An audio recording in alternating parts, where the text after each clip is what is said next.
Hi viewers, welcome back to our Top View channel. நம்ம Top View channel இன்னைக்கு என்ன பார்க்க போறோம்னு பாத்தீங்க அப்படினா அத பார்க்கறதுக்கு முன்னாடி நம்ம சேனலை நிறைய பேர் பார்க்கறீங்க பட் subscribe பண்ணாம இருக்கீங்க. சோ subscribe பண்ணி வச்சுக்கோங்க. பக்கத்துல உள்ள bell icon-ஐ click பண்ணிக்கோங்க. அப்பதான் நம்ம போடுற வீடியோஸ்லாம் உங்களுக்கு நோட்டிஃபிகேஷனா வரும். வாங்க நம்ம வீடியோக்குள்ள போலாம்.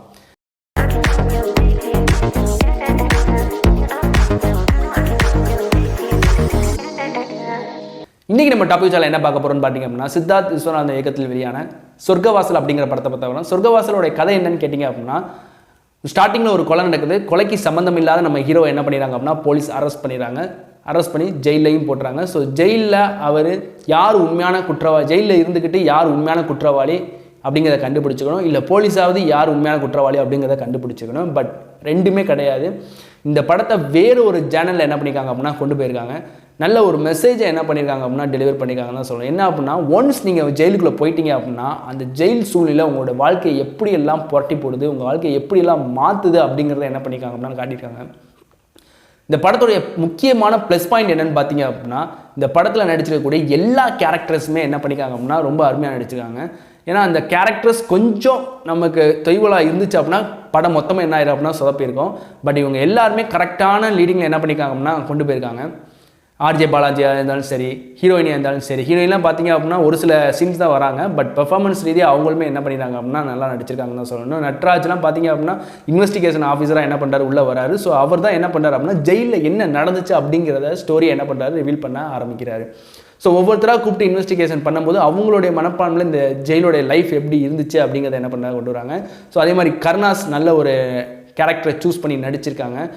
செல்வராமன் ஒரு நல்ல ஒரு டான் கேரக்டரை என்ன பண்ணியிருக்காங்க அப்படின்னா நடிச்சிருக்காங்க. ஸோ ஜெயிலில் இருக்கக்கூடிய டான் என்ன மாதிரியெல்லாம் எப்படியெல்லாம் இருப்பான் அப்படிங்கிறத என்ன பண்ணியிருக்காங்க அப்படின்னா நல்லா காட்டியிருக்காங்க. ஸோ அதே மாதிரி பாலிவுட் ஆக்டர் செராஃப் எஸ்பியா என்ன பண்ணுறாரு அப்படின்னா வராரு. ஸோ அவர் சில நாச வேலையெல்லாம் பார்க்குறாரு. அவர் பண்ணக்கூடிய அந்த விஷயம்லாம் பெரிய விஷயத்தில் என்ன ஆகுது அப்படின்னா கொண்டு போய் முடியுது. ரங்கி அப்படிங்கிற ஒரு கேரக்டர் என்ன பண்ணிக்காங்க அப்படின்னா ஜெயிலில் ரிடியூஸ் பண்ணுறாங்க. ஸோ அந்த கேரக்டர்லாம் எடுத்து நடிக்க ஒரு தைரியம் வேணும், அதுக்கெலாம் ஒரு ஹேட்ஸ் ஆஃப். ஏன்னா அப்படி ஒரு கேரக்டர் என்ன பண்ணிக்காங்க அப்படின்னா சூஸ் பண்ணி நடிச்சிருக்காங்க அப்படிங்கிறதே ஒரு பெரிய விஷயம். மியூசிக்லாம் பார்த்தீங்க அப்படின்னா ஒரு சில இடத்துல என்ன பண்ணிச்சு அப்படின்னா மியூசிக்கோட பெர்ஃபார்மன்ஸ் நல்லாவே இருந்துச்சு. அந்த ஜெயிலோடைய பர்சன்ஸ்லாம் பார்த்தீங்க அப்படின்னா ரொம்ப நல்லாயிருக்கும். ஏன்னா ஒரு ரியலிஸ்டிக்காக என்ன பண்ண ஒரு ஜெயிலோட வாழ்க்கை எப்படி இருந்திருக்கும் அப்படிங்கிறத என்ன பண்ணியிருக்காங்க அப்படின்னா காட்டியிருக்காங்க. ஜெயிலோட அமைப்பு எப்படி இருக்கும் அப்படிங்கிறத என்ன பண்ணியிருக்காங்க அப்படின்னா நல்லா காட்டியிருக்காங்க. ஸோ எல்லாருமே என்ன பண்ணுறாங்க அப்படின்னா வட சென்னையோட என்ன பண்ணுறாங்க அப்படின்னா கம்பேர் பண்ணுறாங்க. ஸோ ஆனால் இது ஒரு டான் ஆகக்கூடிய ஒரு கேரக்டர், அதாவது ஜெயிலேருந்து ஒரு டான் ஆகிறான். ஸோ இதுவுமே லாஸ்ட்டில் அப்படி தான் கொண்டு போவாங்க. பட் இது வேறு சேனல் என்ன பண்ணுறாங்க அப்படின்னா கொண்டு வந்திருக்காங்க. அது எல்லாருமே என்ன பண்ணுறாங்க அப்படின்னா ஸோ இது வட சென்னை மாதிரி இருக்குது, இது விசாரணை மாதிரி இருக்குது அப்படிங்கிறத என்ன பண்ணுறாங்க. பட் ரெண்டுமே என்ன பண்ண அப்படின்னா வெவ்வேறு சேனல். நெகட்டிவ் அப்படின்னு பார்த்தீங்க அப்படின்னா ஃபஸ்ட் ஹாஃப்லேயும் சரி செகண்ட் ஹாஃப்லேயும் சரி என்ன அப்படின்னா ஒரு லென்த்தியான லேக் என்ன பண்ணுது அப்படின்னா இருக்குது. ஏன்னா இந்த படத்தை கொண்டு போன விதம் கொஞ்சம் லாங்காக என்ன பண்ணாங்க அப்படின்னா கொண்டு போயிருக்காங்களோ அப்படிங்கிறது என்னென்னா ஃபீல் ஆகுது. அதே மாதிரி லாஸ்ட்டில் கிளைமேக்ஸில் வரக்கூடிய அந்த இங்கிலீஷ் சாங் எதுக்கு வருதுனே அப்படிங்கிறது தெரியல, எதுக்கு இந்த இடத்துல சாங் போட்டாங்க அப்படிங்கிறது எனக்கு தெரியல. ஏன்னா அதெல்லாம் அந்த சீனுக்கு சுத்தமாக செட் ஆகலை. இதோட ஒரு பெரிய நெகட்டிவ் என்ன அப்படின்னா நீ ஜெயிலுக்குள்ளே போயிட்டா நீ என்ன எல்லாம் டான் ஆகலாம் அப்படின்ற மாதிரி என்ன பண்ணிக்காங்க அப்படின்னா ஒரு பிம்பத்தை ஏற்படுத்தி கொடுத்துருக்காங்க.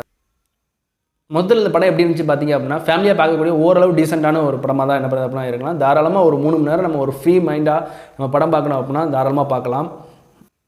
நீங்கள் இந்த படம் பார்த்தீங்க அப்படின்னா உங்களோட கருத்துப்படி இந்த படம் எப்படி இருந்துச்சு அப்படிங்கிறத கமெண்ட்டில் சொல்லுங்கள். நம்மளோட சேனலை கண்டிப்பாக லைக் பண்ணுங்கள், ஷேர் பண்ணுங்கள், சப்ஸ்கிரைப் பண்ணுங்கள். நான் உங்களுக்கு விடைபெறுகிறேன், உங்கள் அனீஸ்.